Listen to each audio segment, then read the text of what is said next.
Sor Juana Otlactowaya Nahuatl, Matipehuacan, Achto Nicnequi Niquitos Aquinon Sor Juana.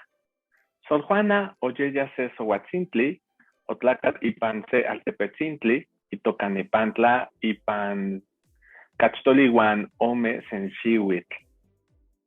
Yehuat ochantiaya ipan se Hueyicali itoca Hacienda Itechpanoaya Altepetzintli.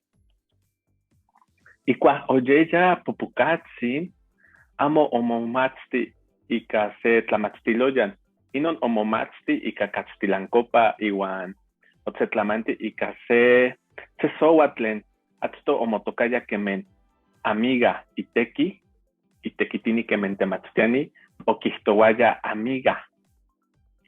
Satepa, Sor Juana, oya ipan se Hueyi Altepetl, Mexixco Altepetl, yehuat ochentia ika iahuitzin, nepa omomatzti latín, iwan satepa ocalas se tehpan den Cachtilteca, ika kemen ipaleuiani de Virreina.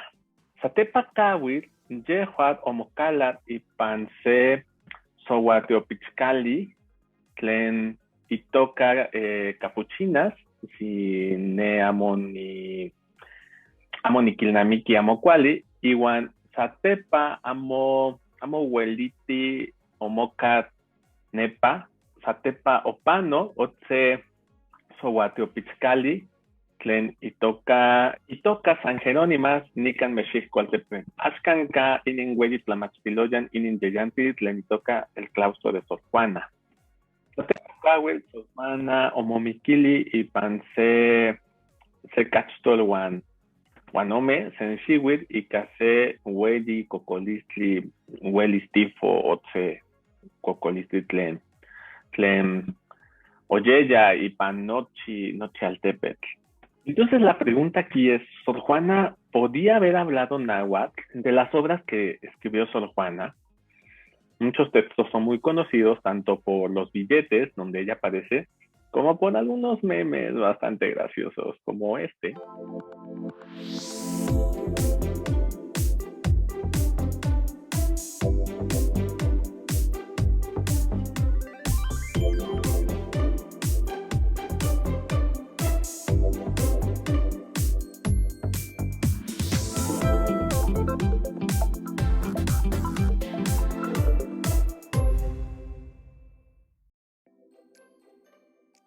Pero Sor Juana en sus obras también tiene unos villancicos que escribió en lengua náhuatl, que les llamó como tocotines.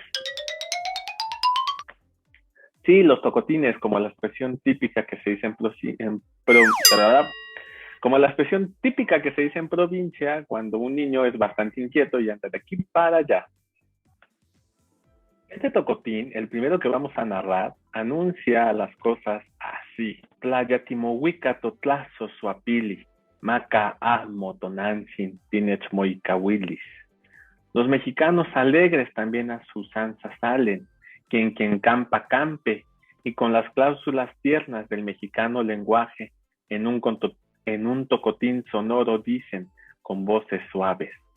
Púsolos en paz un indio que cayendo y levantando tomaba con la cabeza las medidas de los pasos, el cual en una guitarra, con ecos desentonados, cantó un tocotín mestizo de español y mexicano. Los padres benditos tienen un redentor, Amonit nel toca, Quimatino Dios. Solo Dios Pilcintli del cielo bajó, y nuestro Tlatlacot nos los perdonó. Pero estos Teopitzqui, dice en su sermón, que este San Nolasco Mietztin compró. Yo al santo lo tengo mucha devoción, y de Sempoalxuxitl un suxitl le doy. Tehuatl, so persona, dice que se quedó con los perros moro y panse ocasión. Mati Dios, si allí lo estuviera yo, Sensón le matara con un mojicón.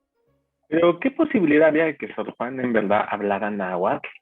¿Qué tanto se hablaba el náhuatl en el siglo XVII en la Ciudad de México? Hagamos un recuento de la situación que vivía el náhuatl en la época colonial. Durante el siglo XVI, el náhuatl era la lengua de gran alcance y fue la lengua para el uso de la evangelización. Frailes y tanto conquistadores les interesaba mucho aprenderla, puesto que esto implicaba entablar lazos para la conquista, el comercio o la misma evangelización, como dije antes. En el siglo XVII, un siglo donde hay más asentamiento y hay una estabilidad política, económica y a nivel de conquista, al menos en las partes centrales, donde el náhuatl radica, hay una estabilidad y un uso ya no en búsqueda del otro, ¿no? Sino más bien de estabilidad. Recordamos que la población indígena, a pesar de las bajas que tuvo por las epidemias, se mantuvo bastante y los nahuas no fueron la excepción. Y el siglo XVII su lengua se mantuvo bastante vigente. Incluso muchas nuevas gramáticas de variantes se hicieron, como algunas que presentaron indicios del náhuatl de Jalisco o que mencionaban detalles del náhuatl de Puebla, Tlaxcala, por mencionar algunas. También muchos manuales de frases típicas y lenguaje sencillo para el comercio se hicieron y se publicaron durante ese siglo para así poder realizar compra y venta entre españoles e indígenas, lo que representaba que muchos españoles aprendieran, quizás si no habla la lengua náhuatl, sí muchas cuestiones básicas comunicativas necesarias para el comercio. Y entonces, Sor Juana pudo haber aprendido náhuatl y haber hablado. Como dijimos al principio en la parte en náhuatl, Sor Juana creció y vivió en la hacienda de Panoaya, donde la mayor población trabajadora era de origen náhuatl, puesto que la hacienda se encuentra cercana a muchos poblados de origen náhuatl, como el mismo donde nació Sor Juana, Lepantla. Dado que el náhuatl era de uso más común que el español en estas comunidades, es muy probable que Sor Juana desde niña escuchara esta lengua y la aprendiera incluso con otros niños, como fue el caso de otros españoles, frailes, como fue Fray Diego Durán, por mencionar algunos. Además de esto, tenemos la información de que Sor Juana, la primera obra que compuso, o al menos así parece, fue escrita en náhuatl, que fue una loa hecha para un concurso justamente de Amecameca, un poblado de estirpe náhuatl, donde el náhuatl era la lengua hegemónica y materna del lugar. Entonces, sí, las posibilidades de que Sor Juana hablara náhuatl eran altísimas, y dado su interés y curiosidad por muchas cosas también, es muy probable que ella no solo supiera náhuatl, sino que hubiera estudiado algunos textos o gramáticas que le dieran la pauta para sus escritos posteriores, sus villancicos escritos en mexicano o náhuatl, como le conocían más bien en la época.